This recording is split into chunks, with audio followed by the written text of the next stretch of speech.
Welcome back to New Mexico Entertainment Television, where you continue to be in the know with all things events and entertainment in New Mexico. I'm Teresa Robinson, and on this month's episode, we'll be covering topics from our October issue, which is our fall issue. On this month's episode, we have members of the Adobe Theater's new production, Spider's Web, actress Sophie Jane Frick, cast members of Musical Theater Southwest production of Evil Dead the Musical, entertainer Bryan Lambe, and the band the Kipsies, who will also close out the show, plus our community question, entertainment history, and our music minute featuring Briana Grand. So, let's get started. Founded in 1957, the all-volunteer organization, the Adobe Theater, aims to present diverse plays and musicals while providing education. Tonight we talk about their latest production, Spider's Web. Thank you so much for joining me this evening to talk more about the new production. I want to start by asking how this season has been going over at the Adobe. Right. This is our 7th show of 8 shows, and it's going very well. We're in the black. We're happy to always say that. Very nice. Audiences have loved the season, and we have a wonderful season for next year, too. So we're back. We're definitely back after COVID. Wonderful. That's wonderful to hear. Well, we're going to talk tonight about your new production, Spider's Web. So tell us more about that. Spider's Web is an Agatha Christie mystery. It's it's probably the second most produced play that she wrote, Mousetrap being the first, but it is basically a lot of comedy, which you didn't think so with Agatha Christie, but it is so funny.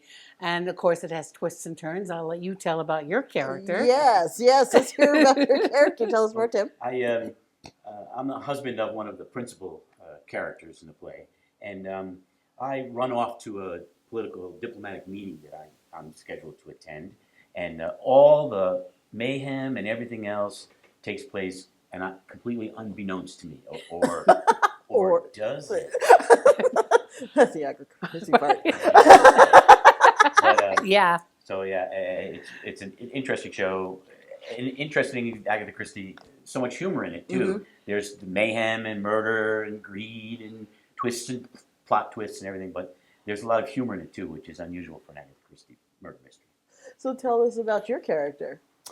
Well, my character is Jeremy. He is a guest that arrives at the house. He's out of breath at the beginning. He's been doing a lot of running, racing to show his love for Clarissa. And so it's going to be a fun show for sure. It definitely sounds like that. So what do you want audiences walking away feeling when they see this show? Well, I hope they walk away the way I walk away from rehearsals. I mean, I love this cast. I'm the director, by the way. I love this cast, and I walk away feeling lighthearted and interested, and it's so well done that they are telling these lies, and you actually believe these lies. And then you think, wait a minute, that's not true. So your mind is constantly alive, and I think it's interesting to be kept on that storyline for the audience, to be drawn along and be carried along. So hopefully they'll end up feeling that they had a wonderful experience at the theater. Well, this sounds like a fantastic show. So where can people learn more about it and where to get tickets? The tickets is adobetheater.org, Theater, not R-E. And then you go online and you get these tickets, and it's all very efficient. It's all very That's how it works. It is.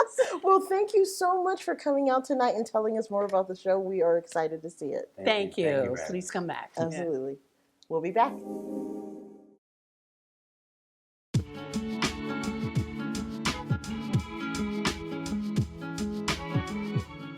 To go to movie theaters. I especially there's an old movie theater on Central that shows old movies. One of them is showing Scream on the 3rd, so I want to go to that because I love Scream so much. Yes. Well, I guess mine would be going to a theater production and seeing the local theater, and Rockford Picture Show is going to be showing. So I'm going to go see that. I think a great night of entertainment is when there's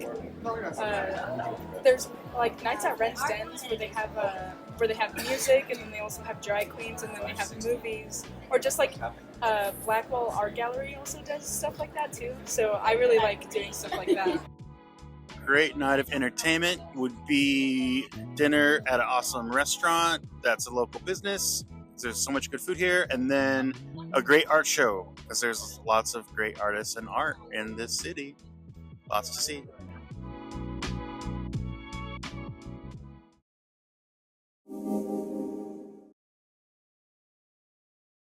Sophie Jane Frick is a bright young star with poise and charm, best known as Carol on AMC's Dark Winds and Sherry in Showtime's miniseries Waco: The Aftermath. Tonight we'll discuss her latest role in The Lost Bus and growing up in New Mexico. Sophie, thank you so much for coming out tonight to talk with me. I'm really excited to learn more about all the things you've done so far, and you're so young. You're only Thank you. 13? Yes. Oh my goodness. So I want to start with you growing up here in New Mexico. Did the acting bug start here? Yes, so I love New Mexico here. It's just a great place. I really love the culture. Everybody's so nice here. And in acting, the industry is really big here. And so, that's kind of how I got started in acting because there was a film, Dark Winds, filming here. And so that's kind of how I got my acting journey started. So New Mexico played a big part in it. And that's a big start. I mean, starting with that show. Yes. So what was the experience like being on set? Dark Winds was just a dream come true because not only was it my first set, and there's nothing like your first, but I also got to experience it with my sister, which was so amazing. Yes, I know. At first, the script. Yeah. Words today. Oh my gosh. The script, it was written to where it was a brother and a sister, but they liked us so much, they changed it to two sisters. That is awesome. Yes. And you've also got to do a Showtime show, which was Waco: The Aftermath. Yes. With a lead role. What was that experience like? It was really amazing because at first, I wasn't originally cast as Sherry Doyle, and the first original person got sick, and so they had to swap us out. So I only had a day to prepare for that. And I know I felt so bad, but so it was a very quick thing. I was like, okay, I got to research this right now. I did the audition, I think about a week prior to, so I had an idea of what it was, but I had to really get my stuff together within 2 days, which was crazy. Well, I have to say, this next production you're in, which you're working with one of my favorite actors, Matthew McConaughey. Oh, nice. The Lost Bus. Tell us more about that production. So The Lost Bus is based on true events. It's about Paradise, California. About a few years ago, they suffered from terrible forest fires, and so it's kind of about that, and that set was so crazy. It's a very deep story. So I think it was one of the deepest stories that I've ever had before. And so, it was a lot of responsibility, especially since it was something that actually happened. But, everybody on that set was just so great, so amazing. And who is your character? Who are you playing in this film? I play Maya Metcalf, which is one of the kids who is trapped on this bus that is, trying to evacuate from this town. Wow. Yes. Wow, that's amazing. I know. Well, when you are not acting, what do you do? You're still 13. Yes. So do you get to still be a kid after all the Yes. acting stuff? So what do you do? So I have a ton of hobbies. I love doing arts and crafts. I love singing. I do a lot of musical theater productions. I really love archery now. Right. Oh, very nice. Yes, I know. I'm in a club up in Rio Rancho, an archery club, and they are just amazing. They are so fun there. This sounds like fun. Yes. So do you have any projects that you're coming up in the future, or any plans that you hopefully are going to fingers crossed are happening? I have some big things coming up. I can't discuss them right now, but yep, I have some big things coming up. Wonderful. Well, Sophie, Yes.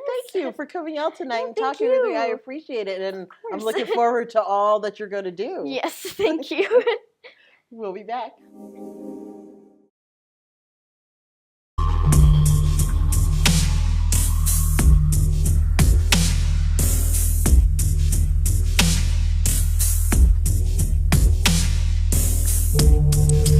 Trying to convince yourself you're made of different cells to be someone else you agree.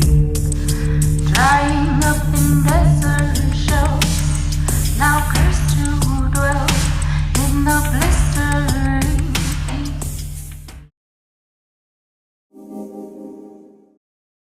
Coming off the powerful production Bear, Musical Theater Southwest takes on a cult classic for its next production. We're excited to have Jesse Miller and Rachel Mixon talk about Evil Dead, the musical. Thank you guys for joining me tonight. I am really excited to hear about Evil Dead, the musical, because this is all new to me. So I got to hear about it. But first, how's everything been at Musical Theater Southwest? It's been going really well. About to say they've had, 3 other shows so far now? Man of La Mancha, Dogfight, and Bear. But yeah, it's been going really well. About to say it's a lot of newer stuff, which is good to see. Yeah. Except for, of course, Man of La Mancha being the nice little classic there. Very good. So let's talk Evil Dead. I find it interesting. This is an interesting choice for you guys. So tell us more about the musical, and is it related at all? Should we be looking at what we've seen in the films? Is it also connected to that as well? Oh, yeah. If you're a fan of the movies, especially like Evil Dead 1, 2, and Army of Darkness, you're going to be picking up on a lot of those familiar plot points and some iconic lines in comedy. So it's all in there. Wonderful. So tell us about your characters and what you did to prepare for the roles. So my character is Ash. I'd say he's kind of the leader of the college students going to the cabin. It's an interesting role because it's not to be really taken too seriously at all. So I'm kind of channeling my inner James T. Kirk, a lot of the dramaticness that's way over the top than it needs to be, honestly. I like that. I mean, being that the reference that we have is from the man who originally did it, that he can take it to levels that he could be serious and just really cheesy. But I think if you're looking for that James T. Kirk, you're really working it. Yep. You got it. And what about you, Rachel? Tell us about your character. I get to play Cheryl, who's Ash's little sister, and I'm like a naive, kind of prudish, anxious girl until I have like an interaction with some handsy trees, and then I have a really bad night. And I prepared mostly by looking in the mirror and making weird noises at myself. You got to prepare somehow. You got to prepare somehow. Thank you. So we are heading into the spooky season. Why did you guys feel that this was the production to bring to the stage for Halloween? Yeah, I mean, it's the Evil Dead. I was thinking on my way over how fun it would be to, how people do October movie marathons? Yeah. To movie marathon 1, 2, and Army of Darkness, and then cap it off by seeing Evil Dead the musical. Yep. I'll probably do that opening weekend.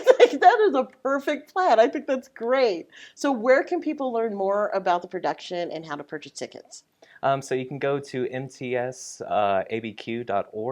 You can purchase your tickets there. We're running October 3rd through the 26th on the weekends for Friday, Saturday, and the Sunday matinee. Wonderful. Well, thank you guys for coming out tonight and telling us more about the production, and we are really excited to see it. Thank you so much. Yeah. Absolutely.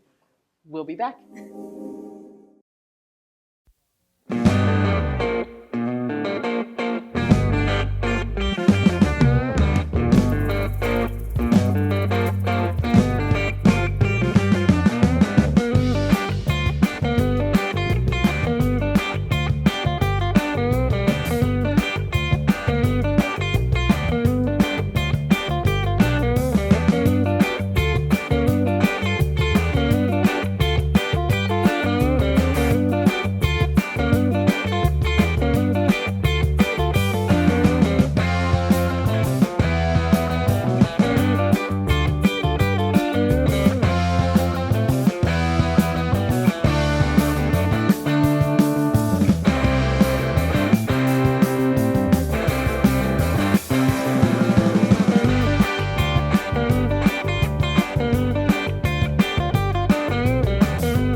Bryan Lambe, a 2024 Best Comic Host nominee at the New Mexico Entertainment Awards, is an openly queer performer known for his sleight of hand magic and sideshow acts.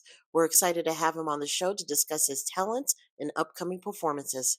Bryan, thank you so much for coming on the show. This is going to be interesting. You have always been one of the funniest people to me, so I'm really happy to have you here tonight. I'm glad you let me to have time with you. It's fantastic. Thank you. So I want to start with, it's funny, I always known you from the acting side and the comedy side now, and the magic side was actually something that I found out much later. So, tell us how your love of magic began and how that seems together with the comedy and everything else you do. Yeah, so when I was a very young kiddo, we were brought up on like the Disney classics. So Mary Poppins and Bedknobs and Broomsticks were big ones, and I love Bedknobs and Broomsticks to death. Like the Amelius Brown character with like the big case of rigmarole and bad magic tricks he would sell. And when I was really young, my mom hired a magician for a birthday party, and it was a great time. And I got a magic kit.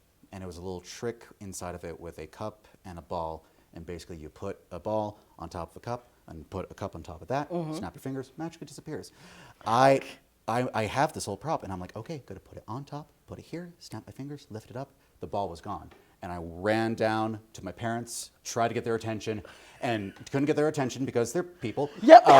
And I got back into my room and I literally looked at the cup again and I just saw that the ball just stuck to the underside of the other cup. So just a very harsh bite of reality, but I loved that kind of moment of like, oh, this is kind of how it worked. And that's how like the magic kind of happened.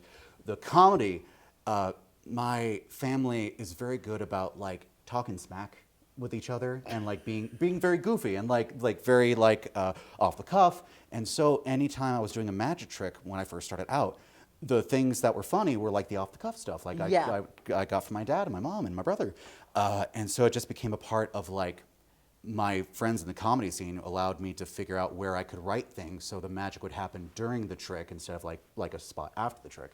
And then yeah, I'm still doing it today, and hopefully people are still liking it. So that's where I'm at now. So being a magician, what is the one cliche that you wish just would disappear when it comes to magicians? Okay, this is a big one. Like, I thought about it a while, and not gonna lie, even do it to my camera. We are very frivolous gods, and we're not better than you. We are not. A lot of magicians do have like an air of like, I am high and mighty, and I've read all the books, and you're beneath me because you haven't read the books. And I'm like, I don't like that energy. When I do shows now, I try to make it very much like a show and tell, where it's like, hey, I've been working on this thing for a really long time. Can I show it to you? You're excited about it? Heck, let's do it. I think that's a great energy to have. I mean, right? Like because I've seen magicians too that sometimes will be very like about themselves and forget that there's an audience member. So that's the important part of it. But yeah, like I love being like goofy, show and tell energy. Like you have this little thing I want to show you, and yeah, I'm a frivolous god at best. Frivolous god. So what is the trick that just makes the audience? Ooh, that has to be my closer. That is a balloon sword swallowing. That is by far, yeah, on the screen. I'm excited. That right there is a trick I have literally been doing for years, and it is something that literally sits in my pocket, and it's the one of the few things people will remember me from a show. And honestly, it's fantastic and a blessing, but yeah, like that one, love finding a card. People lose their minds when I swallow a balloon. It's just, it is what it is. I love it. I love it. It's fantastic. So where can people find you? What's coming up next that they can go ahead and check you out? Yes, well, the very next thing, you can actually see me at, when does this come out? Not today, right? No, not today. It's in October. It's coming out in October? October. Oh, there you go. Well, guess what, folks? At the end of the month, around Thursday, you can always see me at Enchanted Botanicals doing a half hour of comedy and magic in their consumption lounge. Besides that, I'm throughout downtown hitting the open mics and the comedy scenes.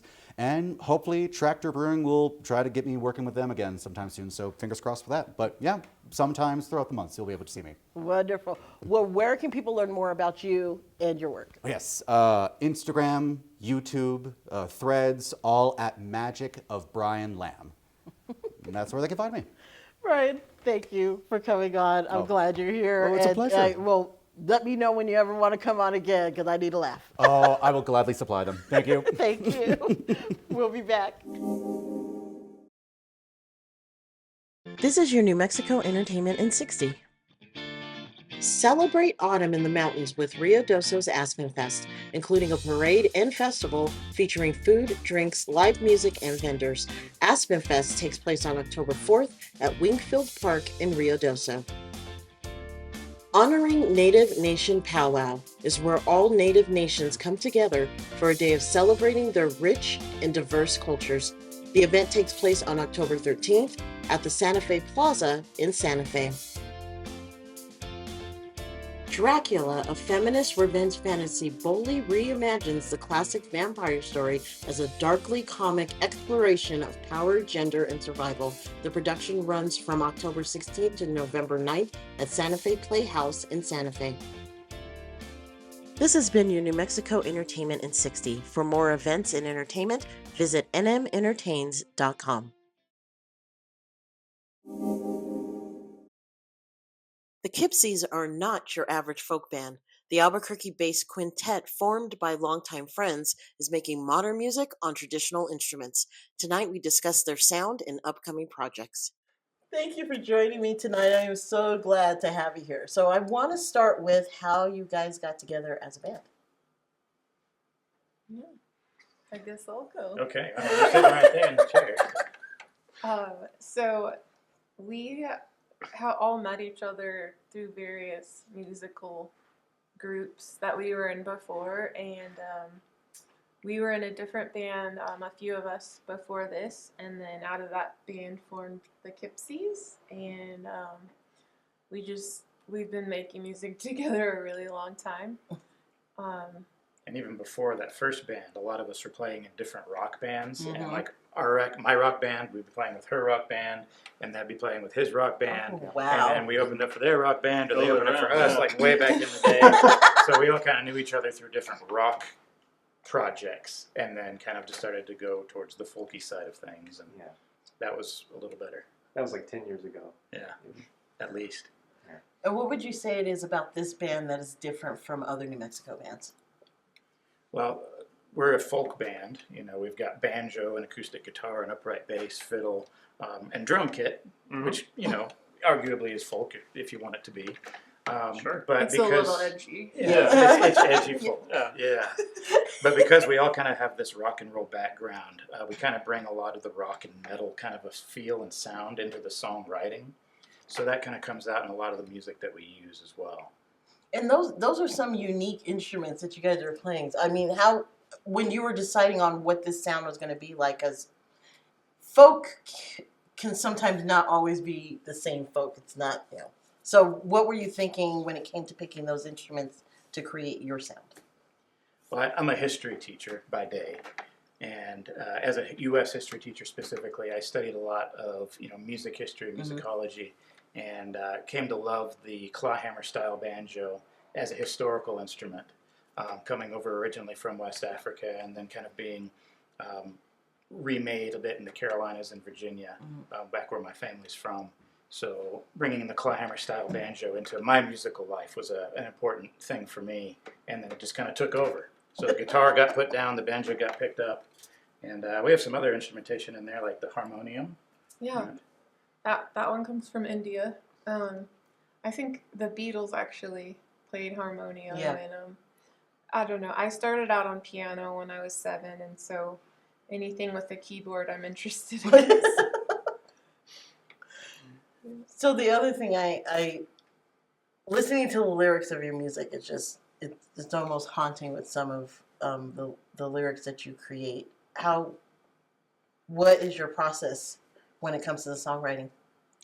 So, I don't know if this is just me as a person or me as what I used to do as a job as a therapist, but I'm big on feelings, and I'm pretty open, and I think you grow through what you go through, and so all of the majority of the songs come from some kind of personal experience, and just keeping it really raw and vulnerable, but also like always coming back to that aspect of hope and not leaving it sad.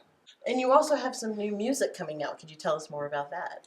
Yes, so we just finished recording our new single. It's called Softly, and it's about my youngest boy. He's 2 now, but it's also about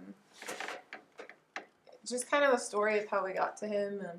So I had a miscarriage, so it talks about that baby that I lost, but then also bringing home my son Liam through adoption. So it's just kind of a journey of my son getting home, and it's talking about singing softly to him. Oh, yeah. Oh my God, that's beautiful. See, no, I'm not gonna cry. Okay. Wait till you hear the song. No, You'll cry either from tears of joy or fear of like, what are they doing? They're ruining this. So, do you have any performances coming up that we will be able to see you perform at? Yeah, we're gonna be out. If you want to take a trip out to the Manzano Mountains, we're playing at the Apple Festival at Manzano Mountain Retreat in Apple Ranch on October 18th. That's also when we're dropping our new single, Softly. And then we'll be out at the Canteen Brewhouse November 20th. Wonderful. So where can people learn more about you and your music? You can find us on our website, just the Kipsies.com, and then we're on Instagram and Facebook. All right. Yeah. Well, thank you again for coming out and talking with me, and we are looking forward to what you bring up next. Thank you. Thank you. We'll be back. Thank you again for joining us for this month's episode of New Mexico Entertainment Television, where you continue to be in the know. Join us next month as we cover topics from our November-December issue, which is our holiday issue. And to close out tonight's show, please welcome back the Kipsies. November.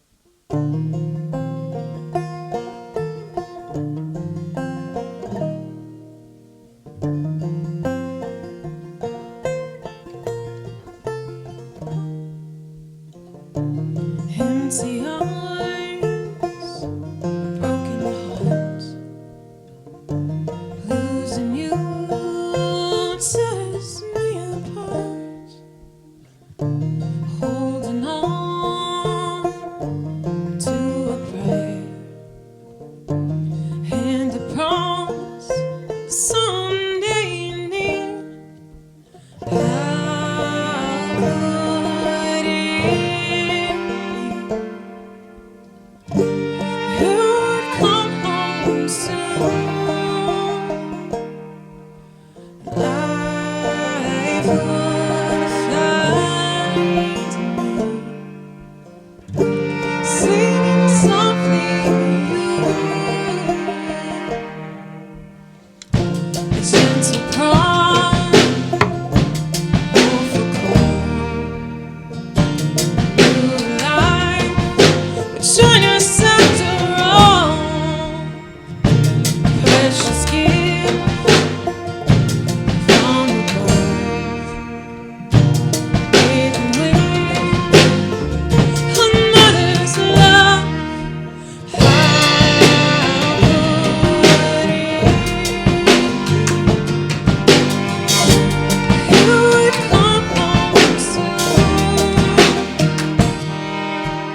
For more events and entertainment, visit edmentertains.com.